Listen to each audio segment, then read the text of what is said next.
Eu comecei a fazer judô aos 4 anos e meio, por indicação do pediatra. Eu era um garoto agitado, né, cheio de energia. Minha mãe me levou ao pediatra. Na minha família, eu e meu irmão seguimos o caminho do judô. As pessoas me perguntaram várias vezes, né, qual a sensação de ser campeão olímpico, né? É difícil você traduzir uma alegria daquele tamanho. Eu sempre fiquei buscando palavras para traduzir aquele sentimento. Aquele dia foi o dia mais feliz e o mais triste da minha vida também, né? O mais importante para mim naquele dia foi que eu pude dar para os meus pais, um ano depois do falecimento do meu irmão, uma emoção de extrema alegria. Mas, ao mesmo tempo, eu penso, né, que ser humano tem a oportunidade de ter um sentimento desse, né, tão rico, né, mesmo com toda a tristeza. Esse foi o sentimento daquela vitória.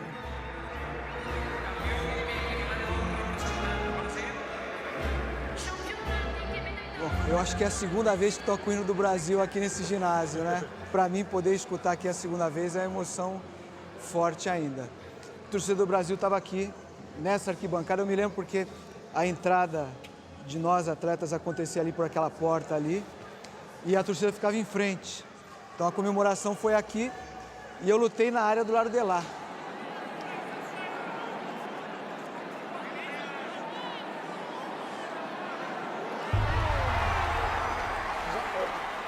Não, a pegada ainda continua. Já foi, né? A pegada continua. Mas o Rogério, desde moleque, sempre foi atrevido. Então, quando eu estava já maior, já ele também, falo que treinar com ele era na grosseria. Ele pegava já tinha que olha o tamanho dele. Uma coisa que o Fúvio falou para vocês que é fundamental, eu falo fundamental, é pensar o judô. Nunca me enxerguei como um atleta de talento, extremamente técnico, né? Eu sempre me achei um judoca esforçado, mas eu procurei fazer esse judô simples, né, que eu chamo de arroz e feijão. Eu procurei fazer o melhor que eu podia, né? E talvez até dentro desse arroz e feijão, dessa simplicidade, chegar na maior perfeição possível. É fazer o ataque para frente, para depois vir com uma outra técnica. Essa garotada mais nova conhece o Rogério, com certeza, né? Um judô agressivo, um judô de golpes grandes, né? Mas talvez não saiba como é que o Rogério fazia isso aí, né? Que é uma coisa pessoal dele, né? Do Osotogari, um judô indo pra cima mesmo dos adversários. Você aprende o Osotogari, o primeiro golpe você aprende no judô. Então você pensa que, de repente, por ser aquele primeiro golpe, você pensa assim, mas será que vai ser um golpe campeão olímpico, né? Quase todos os atletas, os judocas, é o primeiro golpe que se aprende, mas chegar nessa perfeição, é assim, é muito estudo dele, persistência. O golpe primário, né? A criança aprende o primeiro golpe, o Sotogari. E foi com esse que ele conquistou a medalha de ouro dele. E ele ganhou competições fazendo o goshi, o Sotogari, isso não existe. As quedas básicas do judô, ele ganhando da Nippon nisso aí, em competições importantes. O Sotogari sai por quê? Porque foi exaustivamente treinado. Fazia 1000 entradas de Osotogari na barra lá na casa dele, fora o que fazia no treinamento. Então, não tem milagre. Porque às vezes as pessoas acham que o cara é campeão porque ele... mas ele tem dom pro negócio, ele nasceu com... Não existe isso.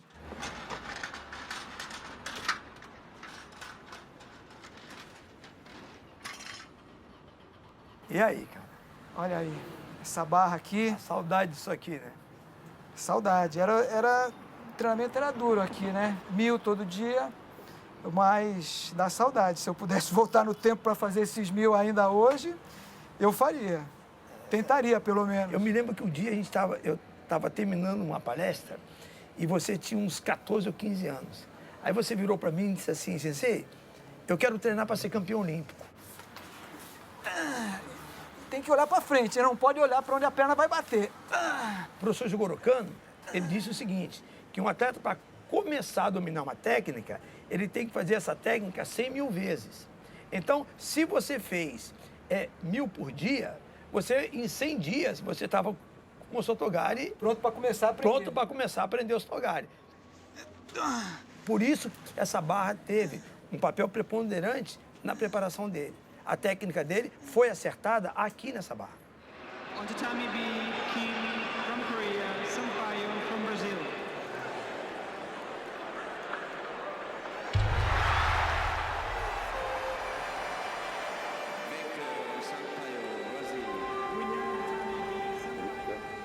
Eu inaugurei a minha academia em 27 de fevereiro.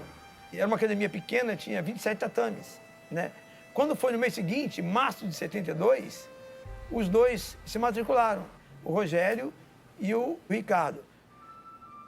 Aquele com quem eu mais treinei ao longo da minha vida, foram quase 20 anos, foi o professor Paulo Duarte, né? Eu treinei com ele dos 4 anos e meio até 1990, né? Mais ou menos quando houve aquele rompimento com a Confederação Brasileira de Judô. Eu acabei diminuindo o ritmo de treinamento e depois montei minha própria academia, tive meus próprios alunos e aí acabei continuando o meu processo de desenvolvimento. O judô para mim se transformou num caminho de vida, né? Depois de tantos anos de prática, mesmo sem hoje colocar o kimono, eu falo que eu luto judô sem kimono. Importante, a forma clássica do Sotogari. Primeiro, modo de segurar o kimono, ao lado do pescoço, segura a mão, dedinho para baixo, aqui ó, né? Mão da manga ao lado do cotovelo. Se ela subir, ela vai voltar com força. A relação minha com o Sampaio, com os irmãos Sampaio, né, foi do contato que nós tínhamos na Federação Paulista e nas competições, que a gente sempre se encontrava nas competições, e a gente observava que os dois eram atletas que tinham um potencial muito grande. O Ricardo era um ano mais velho que eu e o Rogério 2 anos mais novo que eu. E a gente até brinca, né, com o Paulo Duarte, eu já falei isso para ele, o senhor pode ser um baita professor, mas uma turma que nem tinha naquela época, o senhor nunca mais vai ter. O Sano e o Rogério e o Ricardo sempre foram os ídolos da academia. Moravam juntos, né? E a hegemonia de 3 Olimpíadas, né? 84, 88 e 92 também é uma coisa que vai ficar para a história, né? Aquela casa foi para 3 Olimpíadas na categoria meio leve.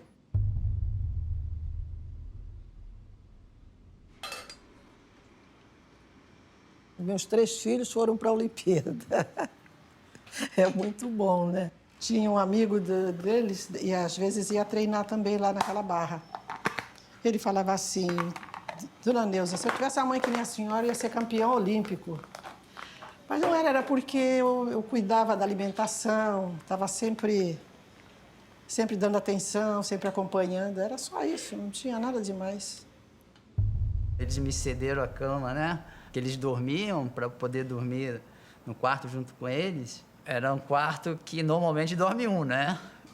Eu me lembro bem, tinha um quadro de medalhas de um lado do Ricardo e do outro lado tinha um quadro de medalhas do Rogério. Foi uma época boa.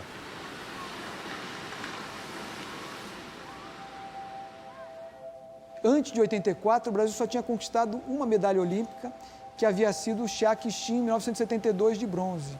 Então, quando eu olhei e falei, puxa, aquele cara que morava no meu quarto, que dormia lá, no mesmo quarto que eu, o cara hoje é um atleta olímpico, né? Foi um dos primeiros momentos da minha vida que eu também sonhei em ser um atleta olímpico, né? Porque era uma coisa inatingível, inalcançável, né?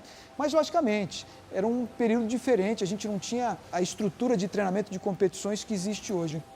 Por várias vezes, eu tive que ir na casa dele para empurrar o carro dele, que o carro dele não pegava. E por várias vezes ele deixou de ir treinar porque o carro parou no meio da serra. Na época eu tinha patrocínio, ele estava sem kimono mesmo para competir e eu emprestei para que ele competisse com esse kimono, assim. E deu sorte, né? A estrutura de apoio, de logística e facilitação era zero, não existia. Era muito mais talento e garra dos atletas que qualquer outra coisa. É impossível comparar os resultados, né? O Rogério foi campeão num momento que a confederação não dava absolutamente nada para eles. E eles nem mesmo tinham tanto intercâmbio internacional para saber quem eram realmente os seus adversários. O glamour que existe hoje no Brasil ganhar essas medalhas, isso aí se deve às pessoas do passado que buscaram, né? À custa de muito sacrifício, muito suor, determinação. O pessoal novo agora tem que agradecer muito pelo ganho dessas medalhas, né? De Aurélio Miguel e o Rogério Sampaio, né? Eu peguei a equipe do Brasil em 79, na qual o pessoal era mais da pesada. Aí depois veio uma renovação da equipe, que foi o Aurélio que entrou, foi o irmão dele, o Ricardo Sampaio. Aí essa terceira leva foi o Rogério que veio ainda, que já eram uns garotos muito educados, pô, e fácil de ser controlado, né? O difícil era você controlar a parte, pô, política da confederação em termos da briga com os atletas, né? Nem tudo foram flores, foram rosas, né? Eu tive alguns obstáculos, percalços pelo caminho, principalmente o embate com a Confederação Brasileira de Judô, que aconteceu de outubro de 89 a janeiro de 92, onde eu e um grupo de atletas ficamos afastados das competições internacionais por conta de um movimento que pleiteava melhor estrutura para o judô brasileiro. Só que nesse meio do caminho, a gente não desistiu do sonho olímpico, de ir para uma Olimpíada. Eu nunca me imaginei lutando por outro país que não o Brasil. Mas você vê tanta insegurança dos atletas que não tinham realizado seu sonho, que foram em reuniões até La Paz, e eu falava, meu Deus do céu, tem que acontecer alguma coisa aqui para solucionar isso. E a gente praticamente estava em vias de se naturalizar boliviano para poder competir pela Bolívia. Quando o Bernard, na época secretário de esportes, se aproximou e trouxe para a gente a possibilidade da gente se reatar e voltar a competir pelo Brasil. Então eu resolvi interferir naquela situação de uma forma amigável, óbvio, chamei as partes, tanto a Confederação Brasileira de Judô e o Aurélio Miguel, que era a espécie de líder de todo o grupo dos atletas, e através de conversas longas, mais de quase um ano de conversa, finalmente a gente conseguiu acertar os dois lados, tanto ao lado dos atletas, através do Aurélio, que os representava, quanto da confederação. A possibilidade de competir uma Olimpíada para nós falava mais alto, ou seja, o Rogério poderia ter sido campeão olímpico pela Bolívia. É uma emoção bastante forte. Participar da festa de abertura é uma emoção inesquecível. Só realmente quem participou é que sabe a dimensão, a força que isso tem dentro da gente. É assim, eu guardo como um dos principais momentos da minha carreira de competidor, embora não tenha sido uma competição, né? Mas foi um momento mágico. E isso aqui lotado, né? Aquele barulho, aquelas luzes, aquela iluminação toda, foi realmente uma grande festa. Em vários momentos, a dificuldade nos ensina a ter um poder de superação maior, né?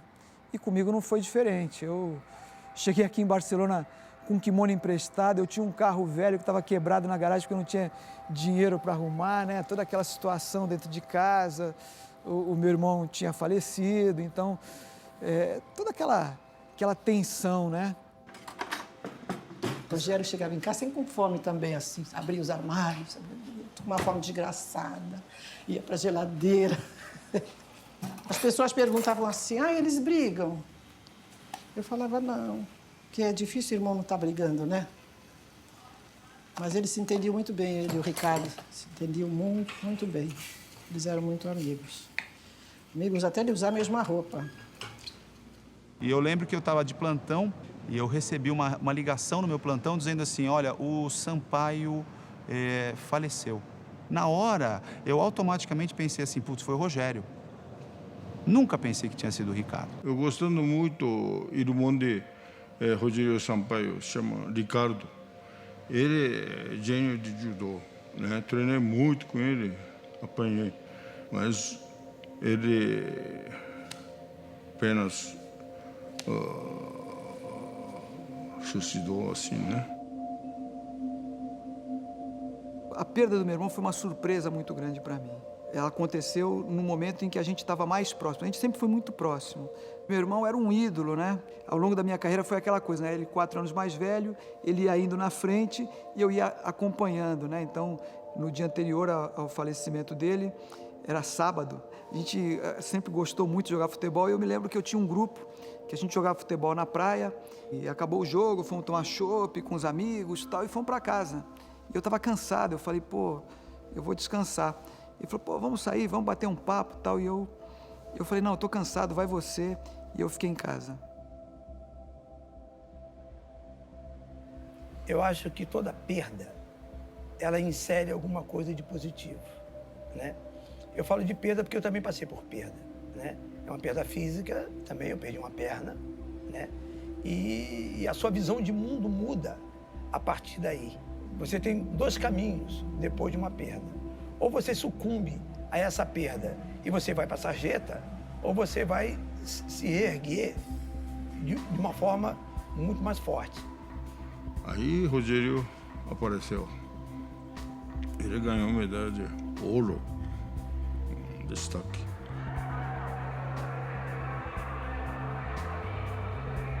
Eu me lembro que durante uns 15 dias foi uma coisa muito pesada. Era difícil ir dar aula porque os alunos olhavam para a gente e querendo uma explicação e não tinha. Eu pensei, puxa, preciso fazer algo que me faz bem. Né? O que me faz bem? Treinar judô. Né? Mas voltar a treinar com aquele afinco, aquela determinação que eu treinava antes daquele momento em que houve o rompimento de nós, atletas, com a confederação.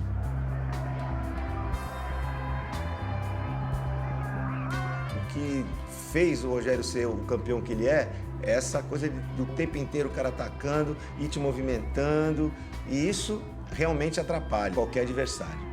O Rogério era daqueles caras que ele devia pensar assim, olha, se aquele cara me jogar uma vez, eu vou ter que jogar ele duas. A estratégia do Rogério era uma só, ganhar de pão.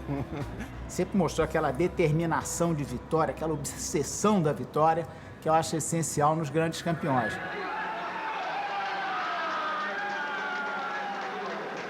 Em 1990 nós montamos a academia. E nós estávamos chegando na casa dele um dia e estava lá a carta da Confederação, nunca me esqueço, estava a carta da Confederação Brasileira na porta da casa dele. Aí ele pegou aquela carta, ele leu e era a convocação dele para a seletiva olímpica. E ele rasgou a carta assim e falou, não quero isso aqui e tal, e jogou. Eu liguei pro Feijózinho na época, falei, pô, o Jeff foi convocado tal, apesar da briga, né? E eu acho que a gente devia bater um papo com ele, porque a gente sabe do potencial dele e, de repente, fazer com que a cabeça dele mude e tal. E bater num papo a gente conseguiu. Foi aí que o Rogério falou assim, olha, eu vou participar dessa seletiva.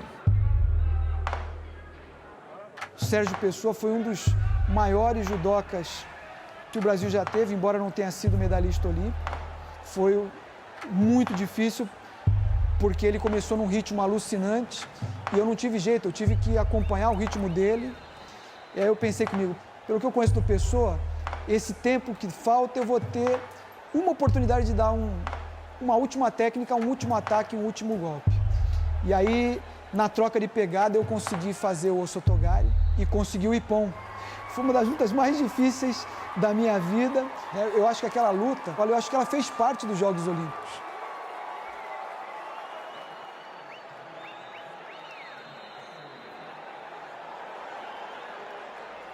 O Rogério, do jeito que ele luta, ele vive. Não é um cara de meias palavras, ele vai lá e decide logo. Ele sempre foi assim, um cara de buscar o Ippon. O Ippon simboliza o quê? O trabalho bem feito, a realização daquilo que você se comprometeu, da tua vida, da tua felicidade. Isso simboliza o Ippon. O que eu acho perfeito. Um Ippon não machuca. O que machuca é o golpe errado, cara. Faltando 3 dias para embarcar para Barcelona, ele chegou assim, ei, Feijó, dá teu aval? Tô liberado psicologicamente? Aí falou, Rogério, a gente precisa treinar o inesperado. Conscientemente, tu faz tudo. Mas quando acaba a consciência, só resta a emoção. Topa fazer um treinamento desse? Como é que faz? A gente bota 7 caras aí para lutar contigo, cada um reveza 3 minutos, eles sentam e descansam, mas tu fica lá no meio. Até acabar a resistência física. Aí a gente vai ver o que tu é capaz de fazer que não sabia que era capaz de fazer.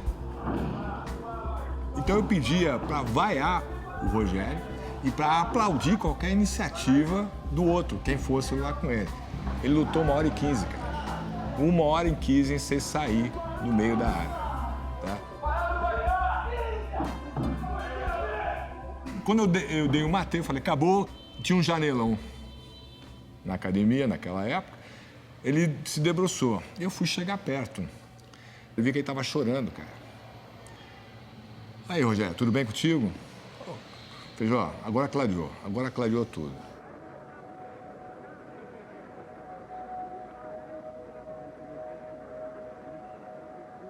Eu pensava muito que eu treinei a vida inteira, né, 20 anos, para ter essa oportunidade, né, de ser um atleta olímpico. Então, a única coisa que eu pensava era isso: caramba, valeu a pena. Tchau, boa sorte.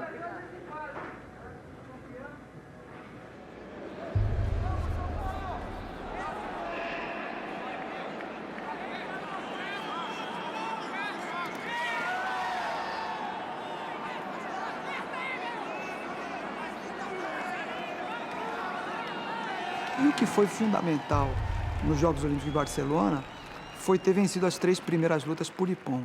Aquele dia eu comecei a saber que eu não tinha tanto equilíbrio emocional. Porque quando eu vi o Rogério fazendo o Sotogari, daquela maneira que ele estava fazendo, ele disse que ele não vai ficar em pé a segunda luta. E foi ao contrário, quem não ficaram em pé foram os outros. Né? Emoção, né? Ninguém acreditava. Mas o zebra, né, milagre aconteceu, né? Ele também não estava acreditando assim de ganhar, né? Rogério, última chance, vai. Estou com o campeão mundial de alemão e jogou, Rosari ganhou medalha. Kelmas era apontado como o melhor atleta da competição, né? Era o favorito, né? Um dos favoritos, né? Essa luta é um clássico do judô. É um duelo de titãs. 2 atletas super preparados, no auge da forma física, técnica, estratégica. Foi simplesmente eletrizante.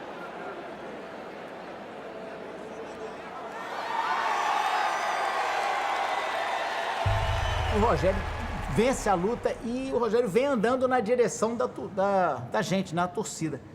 A turma que estava na segunda, terceira, quarta fila, veio todo mundo para abraçar o Rogério, né? Mas o Aurélio, com aquela sua autoridade, né, e sabedoria de campeão olímpico, né, falou assim: não, vamos lá para dentro, vamos alongar, vamos descansar, que você ainda não ganhou nada. Todo mundo fazendo festa. Eu me lembro até o Castropeu pôs uma caixa na cabeça, ficou brincando, passeando, e tão feliz que estava, todos nós. Né? E aí nós até falamos: olha, vamos concentrar porque não ganhamos nada, nós temos que ganhar o ouro, que o que vale aqui é o ouro. No dia que eu conquistei a medalha de ouro, a gente chegou na Vila Olímpica, era mais ou menos 11h30 da noite, e aí saímos, né, eu, o Aurélio e o Castropil, porque a gente estava com a adrenalina a milhão, e a gente tinha que comemorar. Eu dava risada e eu não conseguia parar de rir. Eu ria sozinho, eles falavam alguma coisa tal, e eu ria sozinho. Eu acho que foi um riso de alívio, de alegria, de felicidade, de alegria plena, né? É difícil a gente ter momentos como esse na vida. Eu acho que essa alegria plena eu tive quando meus filhos nasceram. Tudo que eu lembro da minha vida, em todas as fases, eu praticava judô. Toda aquela parte da perseverança, da disciplina, do respeito ao próximo, tudo isso que a gente aprende no judô, eu trago para a minha vida pessoal e profissional. E hoje eu vejo o quanto que é importante em tudo aquilo que a gente faz buscar essa perfeição.